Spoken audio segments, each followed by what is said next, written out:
Deyir, müsəlmanam, geyimində İslamdan əsər əlamət yox.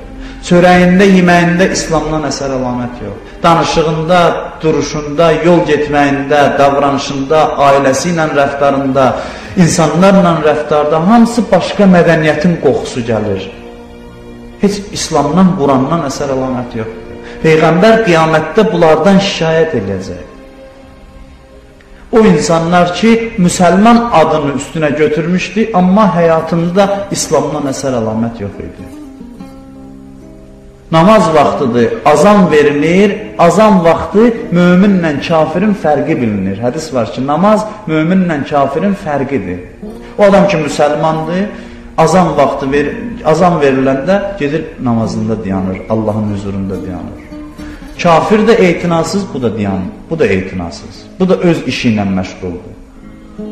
Kafirlə müminin fərqi o zaman bilinir ki, süfrə salınır, o süfrədə haram şey süfrənin üstünə qoyulur, amma görürsən bunun heç kafirdən fərqi yoxdur. O içdiyi şeyləri bu da içir, o yediyi şeyləri bu da yiyir. Kafir xanımla müsəlman xanımın fərqi İslami hicaba riayət eləməyindədir.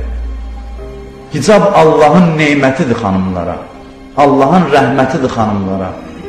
Hicab xanımın iffətidir, izzətidir, şərəfidir. Müsəlman xanımın başqasından fərqi onun hicabındadır. Amma geyimində indi biz onları da keçib getmişik. Amerikaya, Avropaya səfərə gedib qayıdanlar deyir, vallah bizdə geyinilən şeyləri orada az adam geyinir. O qədər açıq-saçıqlıq ki bizdə var, heç oralarda yoxdur.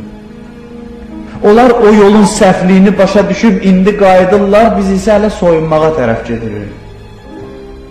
Elə bilirik ki, soyunduqca bizim mədəniyyətimiz çoxalacaq. Bu sözü neçə dəfə demişəm, alimlərdən biri deyir ki, soyunmaqla adam mədəni olursa, meşənin heyvanı hamıdan mədənidir. Bu ki, əyninə paltar geyinmir. İnsan soyunmaqla inkişaf eləyərsə, soyunmaqla insanın biraz da ağıl nuru, zəka nuru sönür, işığı sönür, mədəniyyətdən uzaqlaşır insan. İnsanın mədəniyyəti tərəqqisi onun elmindədir, savadındadır. İslam xanımlara heç bir məhdudiyyət qoymayıb, təhsil almaqda, işləməkdə, fəaliyyət göstərməkdə heç bir məhdudiyyət qoymayıb. Amma başqa vəzifələr də qoyur. Bunlar bir-birini tamamlayır və xanım o zaman müsəlmançılığı ilə seçilir ki, onun hicabı var, İslami hicaba riayət edir.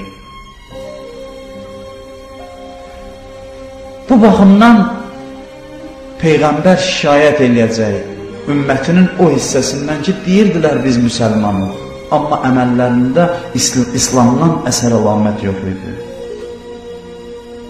Quran oxuyub ona əməl eləyənlərə şəfaət verəcək.